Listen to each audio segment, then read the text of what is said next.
Welcome to your personalized deep dive Oh, cool. into Peter Thiel's 0 to 1. All right. You wanted to understand Thiel's unique perspective on startups Mm-hmm. and his somewhat controversial ideas. Yeah. We're here to break it all down for you. Okay.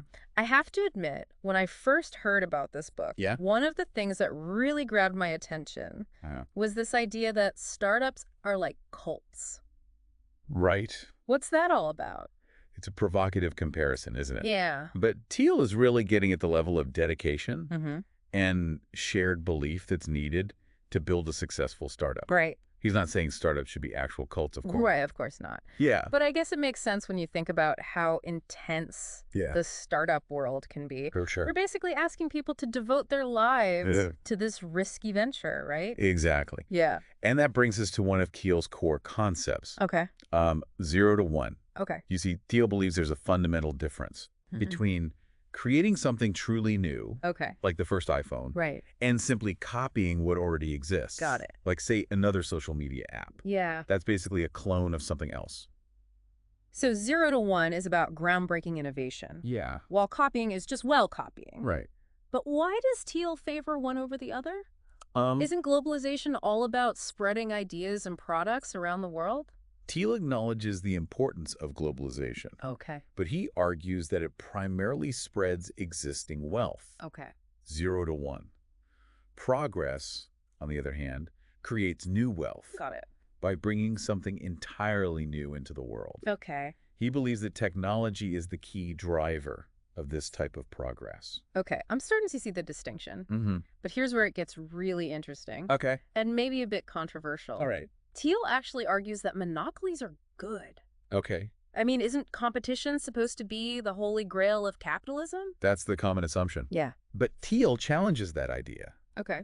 He argues that creative monopolies are actually engines of progress. Okay. Now, he's not talking about monopolies that arise from shady tactics Right. or government favors. Right. He's talking about companies that become dominant Mm-hmm. because they offer products or services Okay. that are so much better than the alternatives Right. that they effectively have no real competition. So like Google, for example, Exactly. they've definitely faced accusations of being a monopoly, Yeah. but they also invest heavily in research and development, Yeah. constantly pushing the boundaries of technology. Exactly. Yeah. Think about Google's work on self-driving cars. Okay. That's a perfect example of how a company with a dominant market position Mm-hmm. can use its resources to pursue groundbreaking innovation Right. in a completely new field. Yeah. Thiel argues that the promise of long-term monopoly profits Okay. is actually what incentivizes companies Okay. to invest in these kinds of risky, ambitious projects.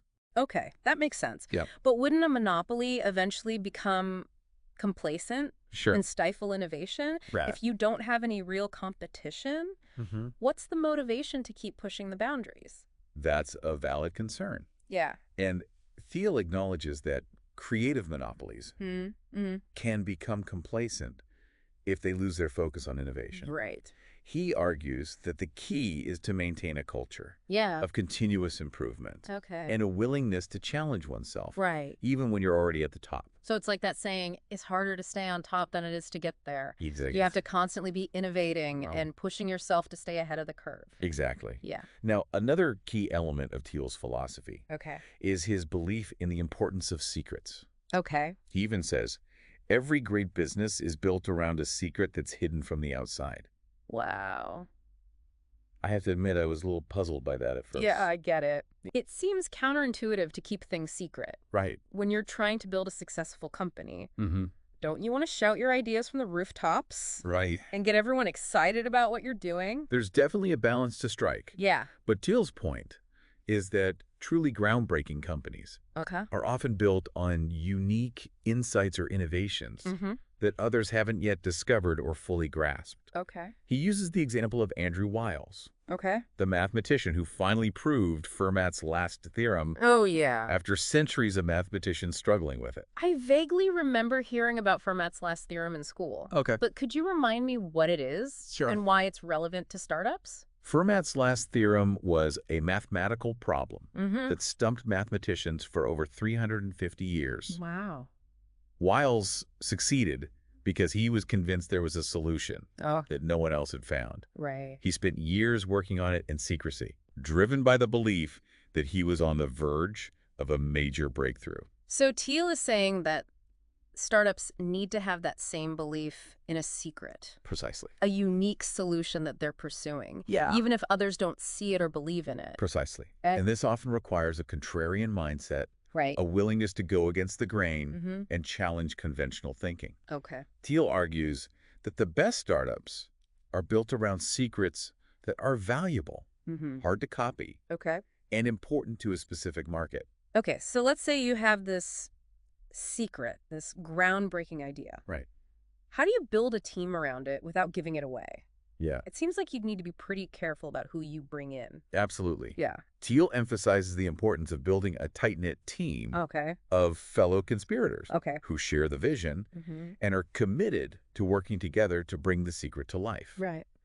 He believes that early employees should be personally similar, meaning they share a common worldview Right. and are driven by the same mission. So it's not just about finding people with the right skills. Yeah. It's about finding people who fit the company's culture Exactly. and are truly passionate about what you're doing. Exactly. Yeah. And Thiel takes it even further, Okay. comparing startups to slightly less extreme cults Okay. to emphasize the intensity and dedication required for success. Okay. Again, he's not advocating for actual cult-like behavior, Yay. but he's highlighting the importance of building a strong, cohesive team Mm-hmm. that's fully aligned around a common goal. That makes sense. Yeah. You need everyone rowing in the same direction, Mm-hmm. especially in the early stages when you're facing so much uncertainty and risk. Yeah, for sure. Now let's talk about founding teams. All right. Thiel has a rather memorable analogy Mhm. comparing choosing a co-founder to getting married. That's one of his most quoted lines, Yeah. and it highlights the critical importance of finding co-founders who are not only technically skilled, Right. also compatible on a personal level. Right. Starting a company is an incredibly challenging and stressful endeavor, Mm-hmm. and you need to be able to rely on your co-founders for support, Right. both professionally and emotionally. He actually tells a pretty wild story about PayPal's founding team. Oh, yeah? Apparently, several of them built bombs in high school. That's right. What does bomb building have to do with being a successful entrepreneur? It's an anecdote that captures the unconventional thinking Okay. and shared experiences that often bind successful founding teams. Okay. Many of PayPal's founders were young immigrants Mm-hmm. with a shared passion for technology Yeah. and a desire to create something new. Right. Their bomb-building experience, while unusual, Mm-hmm. speaks to their willingness to experiment, Right. push boundaries, Yeah. and challenge the status quo. I guess it takes a certain type of personality to be drawn to both bomb building and entrepreneurship, Yeah, but I see your point. It's about finding people who are not afraid to take risks and think outside the box. exactly. Now, this next point is something I think a lot of startups, Yeah. especially in Silicon Valley, Mm-hmm. might struggle with. Okay. Thiel argues that distribution is just as important as the product. Oh, right. I can almost hear the engineers groaning, Yeah. but we built an amazing product. Right. Why do we have to worry about sales? I think there's a common misconception, especially in the tech world, Yeah. that if you build a great product, customers will automatically flock to it. Right. But that's rarely the case, is it? You're absolutely right. Yeah. Thiel is adamant that distribution is not an afterthought. Mm. It's an integral part of building a successful business. It is. He even says, if you've invented something new, but you haven't invented an effective way to sell it, you have a bad business no matter how good the product. Right. Wow, that's a pretty blunt assessment. Yeah. But I guess he's trying to emphasize that distribution is just as important as product development, maybe even more so in some cases. Exactly. And he points out that the best distribution strategies Yeah. are often unconventional and require a deep understanding of your target market. Right. He uses the example of PayPal's early days Wow. when they were struggling to gain traction. They realized that traditional marketing approaches weren't working, so Right. they came up with a unique strategy. Right. Didn't they basically pay people to sign up for PayPal? Yes. Yeah. They offered a small cash incentive to anyone who created a new account. Wow. It might seem counterintuitive, Yeah. but it worked brilliantly. Okay. It allowed them to quickly build a critical mass of users, Mm-hmm. which in turn, attracted more users organically? So they found a way to hack the system They did. and create their own momentum. Mm-hmm. It's a great example of thinking outside the box when it comes to distribution. But what about companies that don't have the resources to just give away money to attract users? Right. What are some other unconventional distribution strategies that Thiel recommends? Thiel highlights the power of niche markets. Okay. He argues that it's often easier to dominate a small, specific market Okay. than to try to compete in a large, crowded one. Right. Once you've established a strong foothold in a niche market, you can then expand outwards to broader markets. So instead of trying to be everything to everyone, Yeah, you start by being something special to a select group of people. exactly. And this can be especially effective for startups Right. that are targeting a specific demographic or industry. Right. For example, a company that develops software for dentists Right. might start by focusing on a single specialty, like Mhm. orthodontists, Right. and then gradually expand to other dental specialties Yeah, once they've established a reputation and a loyal customer base. exactly. That makes a lot of sense. It's about focusing your efforts and resources on a specific target market and becoming the go-to solution for that niche. Right. But how do you identify the right niche market in the first place? Thiel doesn't offer a specific formula, Okay. but he encourages entrepreneurs to think creatively Mm-hmm. and to look for markets that are underserved or overlooked by larger companies. Okay. He also suggests that it's important to have a deep understanding Yeah. of your target market's needs and pain points Mm-hmm. so that you can develop a product or service Okay. that truly solves a problem for them. So it's a combination of market research intuition and a bit of trial and error. You could say that. Yeah. And Thiel emphasizes that distribution is an ongoing process. Okay. It's not something you do once and then forget about. Right. You need to constantly be adapting and evolving your distribution strategy as your company grows and the market changes. All right, so we've covered a lot of ground in this first part of our deep dive. We've talked about 0 to 1, the surprising benefits of monopolies, the importance of secrets, Yeah. the dynamics of founding teams, Right. and the critical role of distribution. It's clear that Thiel has some pretty unconventional views on how to build a successful startup. Yeah. And he challenges us to think differently about innovation and entrepreneurship. Before we move on to the next section, I'm curious, what stands out to you as the most surprising or thought-provoking idea from this first part? For me, it's the idea that competition can actually be detrimental to innovation. Interesting. It goes against everything we're usually taught about capitalism. Yeah. But Thiel makes a compelling case that monopolies, at least creative ones, can be engines of progress. I completely agree. Yeah, It's such a counterintuitive idea, but the more you think about it, the more it starts to make sense. he does. I'm also really intrigued by the concept of secrets and the idea that truly groundbreaking companies are often built around unique insights that others haven't discovered yet. It makes you wonder what other hidden truths are out there just waiting to be uncovered. That's a great point. Yeah. And it really speaks to Thiel's broader message about the importance of thinking for yourself Yeah.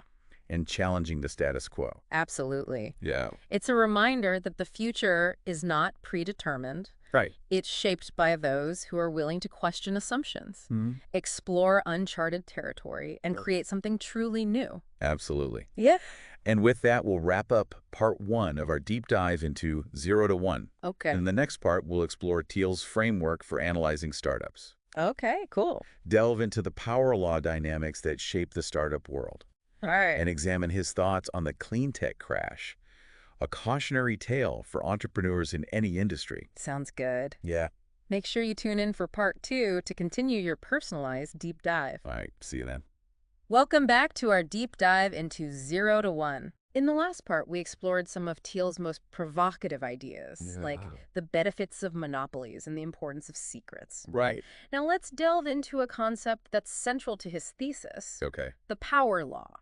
Okay. I've heard of the power law, Yeah. but I'm not entirely sure how it applies to the startup world. It's a fascinating concept that has huge implications for entrepreneurs and investors. Okay. In simple terms, the power law describes a distribution Okay. where a small number of events or entities Right. account for a disproportionately large share of the outcomes. So it's like the 80-20 rule, Exactly. where 80% of the effects come from 20% of the causes. Exactly. Okay. In the startup world, this means that a tiny fraction of companies will achieve massive success, Right. while the vast majority will either fail or experience only modest growth. Okay. Thiel uses the example of venture capital, where a handful of investments in a portfolio Right. typically generate the lion's share of the returns. That makes sense. I've heard stories about venture capitalists hitting it big, with just one or two investments that make up for all their other bets. It's not just a venture capital phenomenon. Okay. Think about social media platforms. Mm-hmm.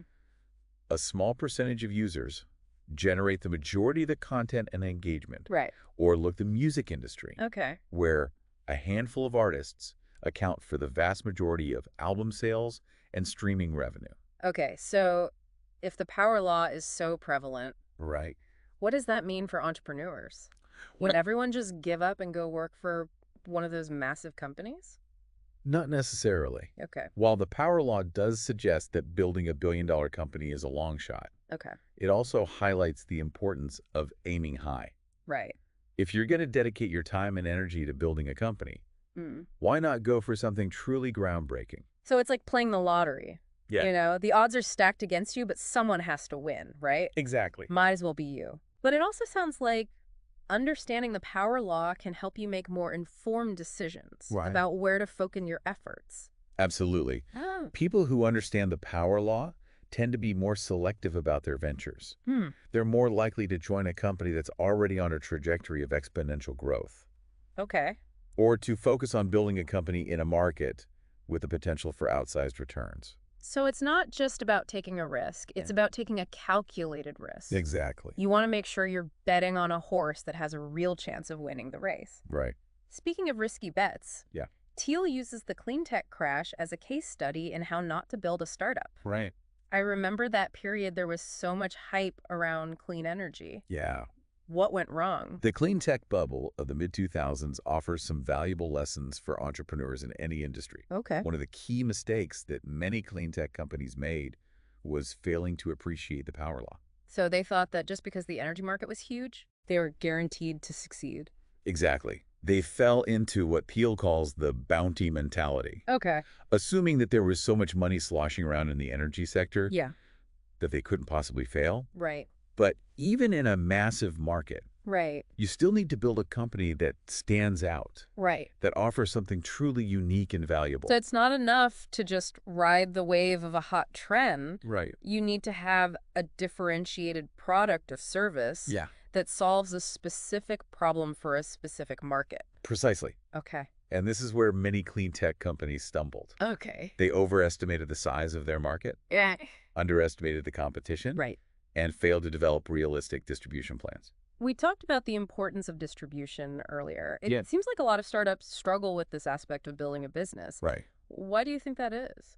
Thiel argues that it's partly because we have a romanticized view of innovation. Okay. We tend to focus on the eureka moment, the brilliant idea that changes everything. Okay. But the reality is that even the most groundbreaking product won't succeed if no one knows about it Right. or can easily access it. It's like that old saying, build a better mousetrap and the world will beat a path to your door. Yeah. That's simply not true in today's world. Yeah. You need to have a plan for getting that mousetrap into the hands of people who need it. Exactly. Yeah.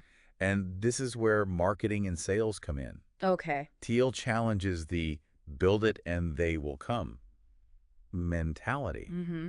That's prevalent in many tech circles. Right. He argues that distribution is not a dirty word. Okay. It's an essential part of building a successful business. But isn't marketing just a way of manipulating people into buying things they don't need? That's a common misconception. Yeah. But I think Thiel would argue that effective marketing is about communicating the value of your product or service to the right people. Okay. It's about understanding your target market, Mm-hmm. crafting a compelling message, and finding the right channels to reach them. So it's not about tricking people. It's Yeah. about educating them Right. and persuading them that your product can solve a problem for them Yeah. or improve their lives in some way. Exactly. Okay. And Thiel points out that the best distribution strategies are often unconventional Okay. and tailored to the specific product and market. Right. There's no one-size-fits-all approach. He even encourages entrepreneurs to think of themselves as a product that needs to be marketed. Yeah.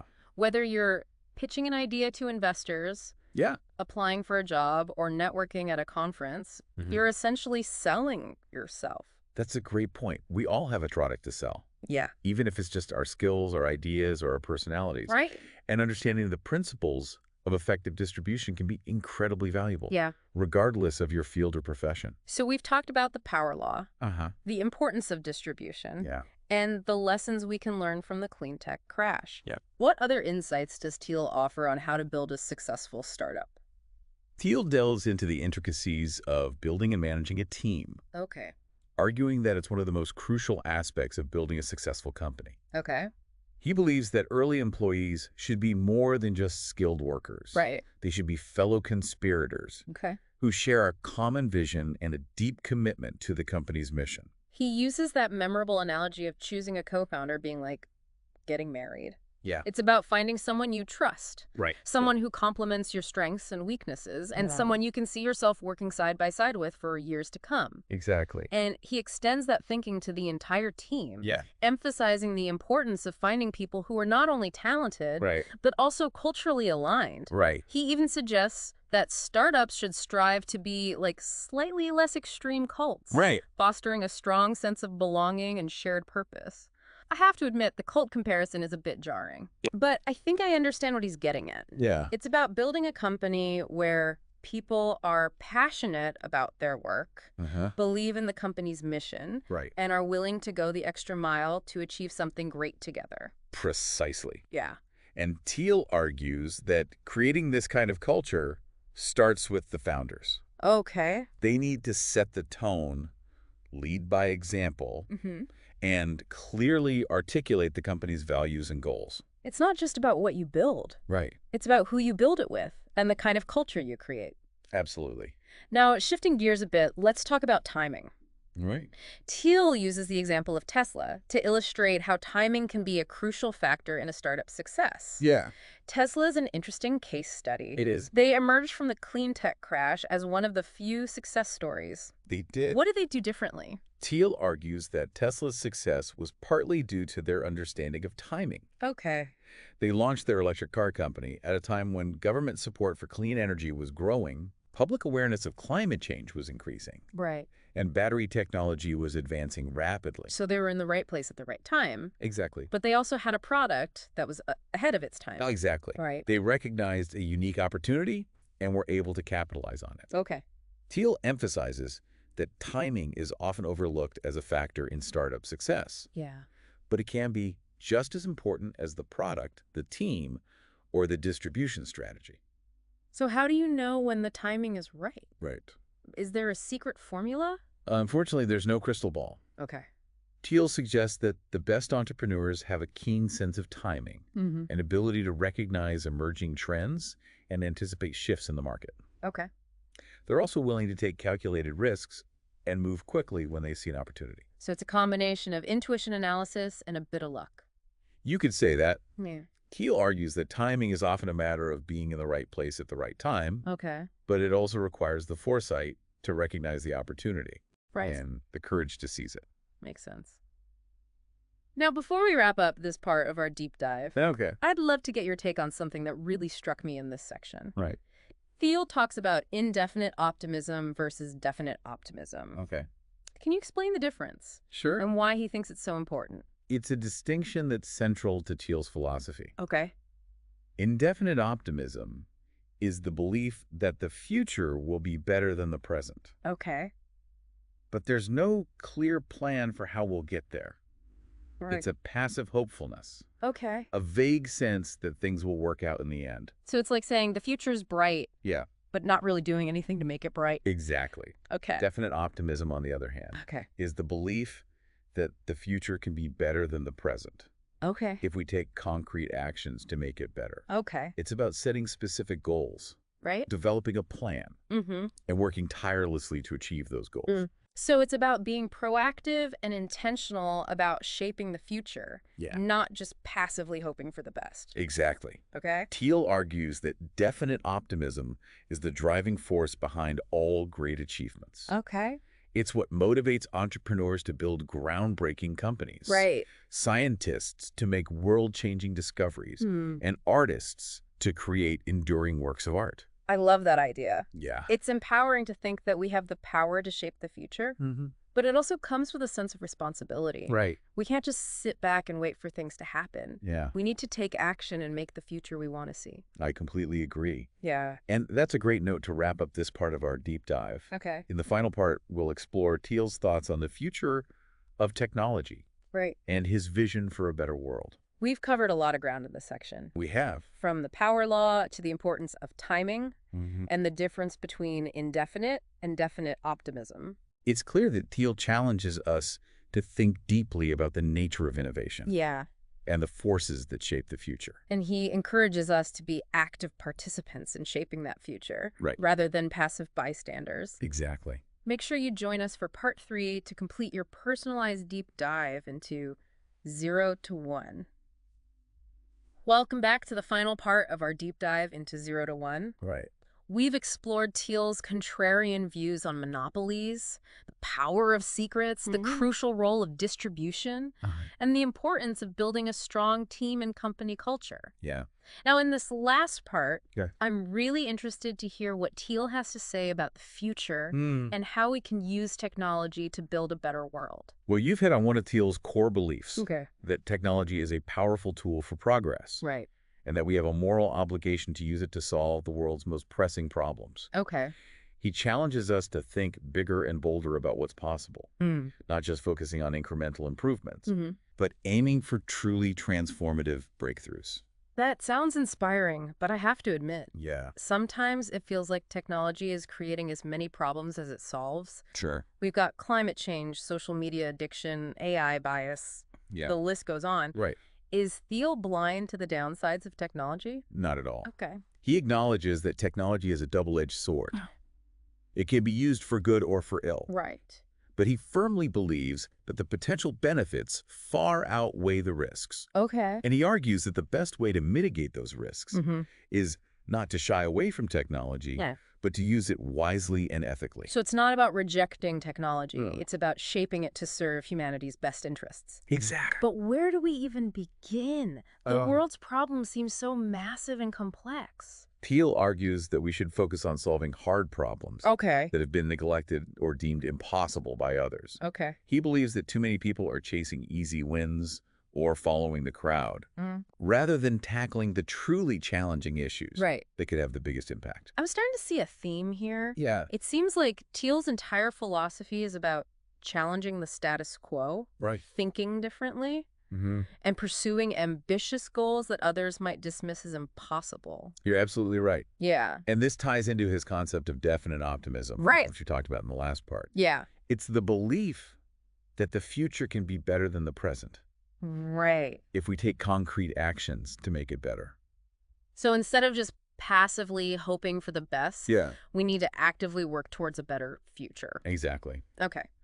Thiel believes that complacency and stagnation are the biggest threats to progress. Okay. He encourages us to embrace a mindset of continuous innovation and improvement, Right. always striving to push the boundaries of what's possible. It makes me think of the space race in the 1960s. Oh, yeah. It was such a bold, ambitious endeavor. It was. It captured the world's imagination. And spurred incredible technological advancements. Yeah.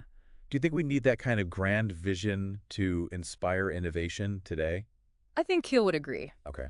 He seems to be nostalgic for a time when people were more optimistic about the future Okay. and more willing to take on big challenges. Right. He argues that we need to recapture that spirit of ambition and innovation Right. if we want to solve the world's most pressing problems. So where should we be focusing our energy? Well, What specific areas does Thiel think hold the most promise for technological progress? he doesn't offer a precise roadmap, Okay. but he does point to several areas where he sees tremendous potential. Yeah. One area is biotechnology Okay. and the development of new therapies to treat diseases that are currently incurable. Right. Another is energy, Okay. where he believes we need to transition to cleaner and more sustainable sources of energy. Right. He also sees vast potential in artificial intelligence. But he cautions that we need to develop it responsibly Right. and ensure that it benefits all of humanity. That's a lot to unpack. It is. It sounds like he's calling for a multi-pronged approach. Yeah. tackling these challenges from multiple angles. Absolutely. Okay. And he emphasizes that innovation doesn't just happen in a vacuum. Right. It requires a supportive ecosystem, Okay. including access to capital, a talented workforce, Mm.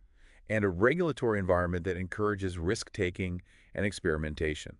Speaking of regulation, Yeah. what are Deal's views on the role of government in fostering innovation? Right. We've seen a lot of debate lately about how much government should be involved in the tech sector. It's a complex issue. Yeah. And Thiel's views are often nuanced and sometimes controversial. Okay. He's generally skeptical of excessive government regulation, Right. arguing that it can stifle innovation Mm-hmm. and create unnecessary barriers to entry. Okay. However, he also acknowledges that government can play a vital role in funding basic research Right. and supporting early-stage technologies Yeah. that might not yet be commercially viable. So it's about finding the right balance, Yeah. creating an environment where entrepreneurs are free to innovate and experiment, but also ensuring that there are safeguards in place Right. to protect the public interest. Exactly. Okay. And this ties back to his belief in the importance of definite optimism. Right. He argues that we need to be proactive in shaping the future,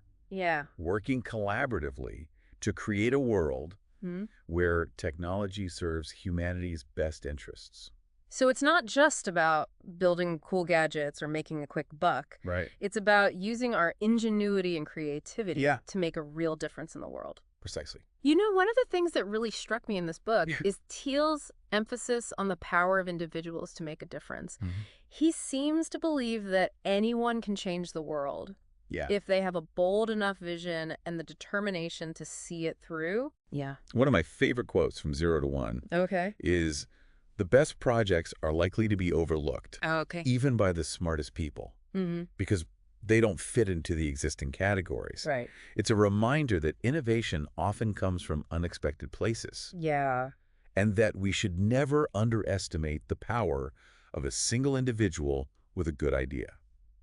So it's not just about following the crowd or chasing the latest trends. It's about thinking for yourself Yeah. and pursuing what you believe in, even if others don't see it yet. Exactly. And that's a powerful message, Yeah, it is. especially in today's world where it's easy to feel overwhelmed Right. by the pace of change and the complexity of the challenges we face. This has been an incredible journey through Peter Thiel's 0 to 1. It has. We've covered a lot of ground, Yeah, from monopolies and the power law to the importance of timing, distribution, and building a strong team. We've explored his contrarian views on competition, his emphasis on the importance of secrets, Right. and his belief in the power of definite optimism. Thiel has given us a lot to think about, He has. and his ideas are sure to spark debate and discussion for years to come. They are. As we wrap up this deep dive, Yeah. what final thought would you leave our listener with? I would encourage our listener to take Thiel's ideas as a starting point for their own exploration. Okay. Don't just accept his conclusions blindly. Question them, challenge them, Yeah, and see how they apply to your own life and your own aspirations. that's great advice. Yeah. 0 to 1 is a book that should be read not as a set of instructions, but as a springboard for your own thinking. And remember, the future is not predetermined. Right. It's up to each of us to create the world we want to live in. Go from 0 to 1. Yeah. Thanks for joining us on this deep dive into Peter Thiel's 0 to 1.